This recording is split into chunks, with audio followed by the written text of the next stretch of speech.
This was a paid reading by a guy who calls himself BR. And it's called The Great and Deathless Trixie. Yeah, I'm being paid to do another My Little Pony Friendship is Magic fanfic reading. Because I can really use the $10. If you want more of this, I do have info in the description and in the pinned comment. And this one is by Blarcult. And for my next trick, the great and powerful Trixie will perform her greatest feat yet. Oh, already we're in the story. Trixie disappeared, the smoke clearing too early to reveal her running off stage to the right. Whoops.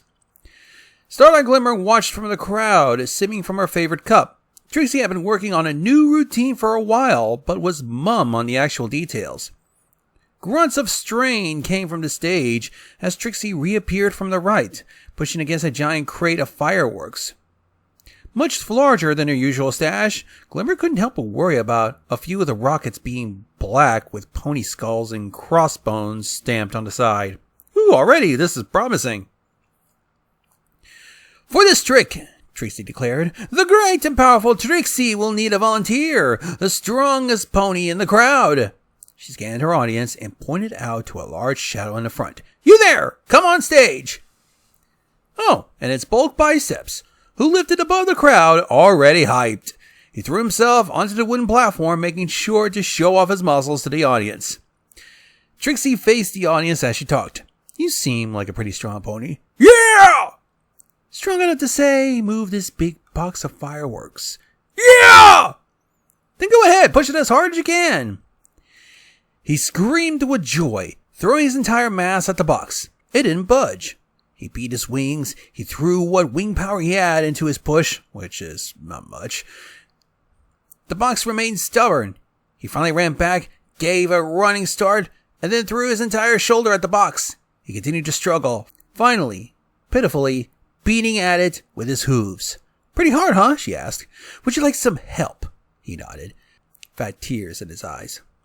Many more ponies were called up to the stage, trying to help Bulk Biceps move the crate even an inch. They knew it was possible. They've seen Trixie push it on stage. Even when Applejack came up to assist, the box remained obstinate.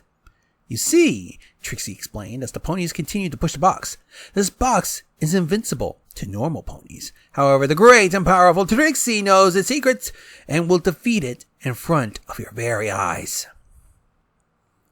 She shooed the volunteers off the stage, walking behind the crate. It slowly rose, Trixie coming up from below it, balancing the giant crate on her hooves. See? Nothing is beyond the great! The box crashed down on her. The stage groaned, and a second later, the wooden floor of the stage gave way, the crate going halfway in before hitting the ground underneath. The impact set off one of the fireworks inside, and soon a fireball engulfed the entire makeshift theater as ponies ran for cover from the wayward rockets. Starlight did her best to protect the ponies threatened, but as the arsenal of fireworks emptied itself, her thoughts turned to the magician. Trixie, she called out, running to the burnt husk of the stage. She lifted the blackened crate from the hole. She saw her worst fear. There were barely anything left, nothing but a smoking crater, and in its center, the color drained from her face, and she stumbled backwards, unable to believe what had just happened. The great and powerful Trixie, her friend, was dead. Wow, already a third of the way in the story, and we already have a death. Glimmer had been wandering Ponyville in a depressed haze for the last few days, still in shock. The first pony to truly understand her had her life snuffed out just like that. Twilight had told her they would do everything they could to make sure she got a proper burial, even have Celestia gave a eulogy. But it wouldn't bring her back, nothing would. She sat at one of the trees of Ponyville's park, blankly staring ahead. It was the greatest pain she ever knew, a deep, dulling, wrenching abyss in her soul that would never heal. She couldn't even work up the effort to cry most times. A part of her died with the show pony. Then all of a sudden, Trixie walked by the tree, a half-finished sandwich floating in front of her. I'm sorry, what? Hi, Starlight, she said. Hi, Trixie, Starlight Glimmer flatly replied. Between his shock, grief, and the first seeds of an evil plan being hatched to abuse time magic and reverse Trixie's death, and more grief, it took Glimmer a good 10 minutes to process who she just talked to. When it hit her, she sprung up with a wild gleam in her eyes. Trixie? By then, the magician was well out of sight. Maybe it was a hallucination, but she had to make sure. She ran from the park, heading towards the site of Trixie's wagon. When she arrived, she brought her back hooves down and screeched across the ground upon seeing the sight of Trixie in the window of her wagon, reading a newspaper while finishing the remains of the sandwich. The grief in her heart melted, replaced by pure joy. Her vision was blurry, and her heart nearly jumped into her throat as she ran over. Trixie only noticed her at the last second, and the surprise from Glimmer's sudden bear hug made her drop the sandwich. Trixie! Glimmer sobbed. I couldn't! How did you? I was so... Trixie tried to hide her disgust and her surprise. Hi? She had completely broken down, her words incomprehensible as she cried her way through the suffocating hug. Minutes passed until she finally finished, looking up to her friend with red eyes and a runny nose. The show bunny still kept her reserved demeanor. Are you okay? What do you mean, are you okay? I thought you died! Trixie stared at her with a raised eyebrow. Yeah, obviously. You don't really survive a box crushing you and then exploding. Wait, what? I can't tell you how the trick works. Trade secret and all that, but yeah, I kind of messed up at the end. Totally ruined the routine. The routine? You were crushed! I saw your corpse! No need to rub it in. Besides, I know what I did wrong. I'll get it right next time. Glimmer's elation fade to confusion. Trixie, did you come back to life? Okay, is this some weird Ponyville holiday called State the Obvious Day? I wonder if Pinky invented it. Trixie! Ponies don't just come back to life! Oh, so it's now opposite day. What's got into you? So Glimmer needed a new approach. So after you died, when did you come back? Actually, now that I think of it, I don't think I've ever actually died in Ponyville before. Maybe you weren't used to my return time. Sorry about that. I guess it was a day after I got crushed. A day? I know. One whole day. Really inconvenient. I don't know. How long does it usually take you? Trixie! Ponies don't just come back after they die. What are you talking about? You have to have died plenty of times. I never died! Oh, lucky you. Sadly, some ponies have to work for a living, and sometimes you have to spend life to make life. I think I read that in a book. They were going in circles, and Glimmer's patience ran dry.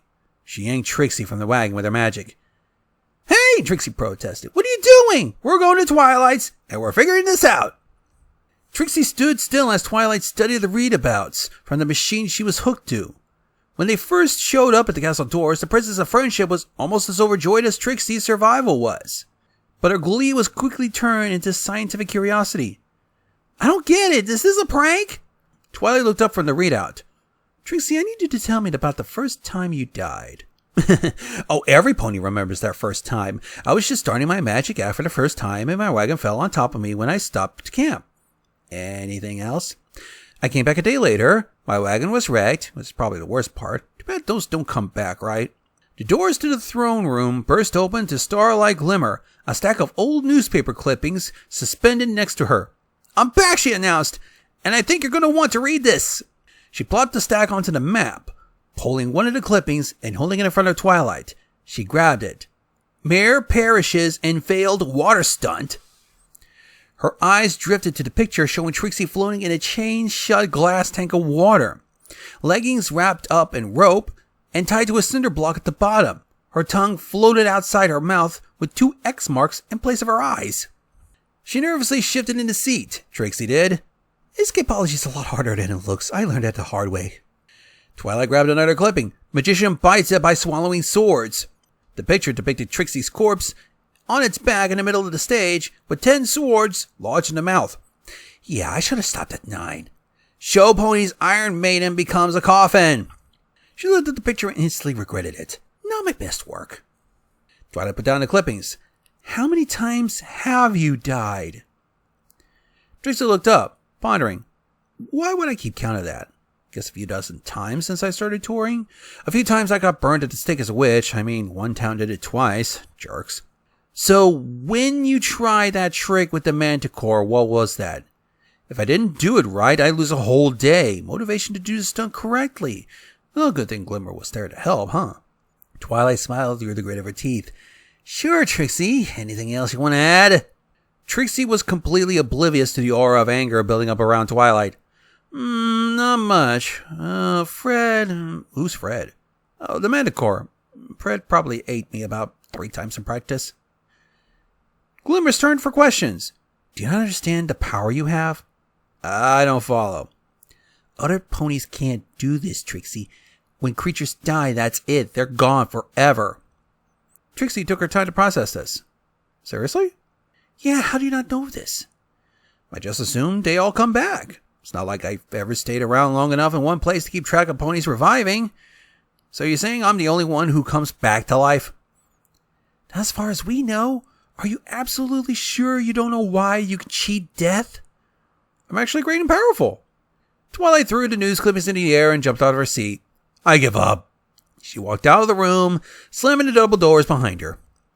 Still, Trixie continued, if I need to sound about myself, I'm in some very interesting paths in the world of stage magic. Oh boy.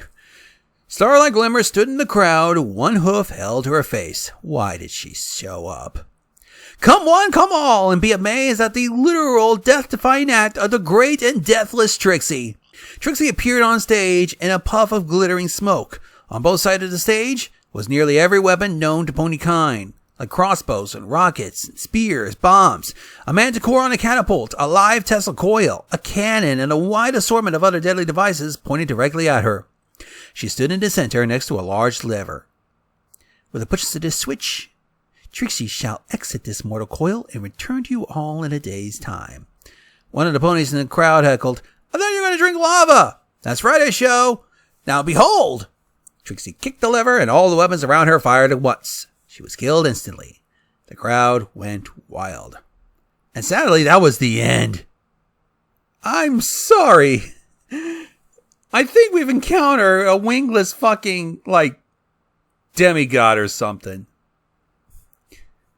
That would explain a lot. This is some dark comedy kind of shit. I picked this one because it looked like it was, dark comedy and shit.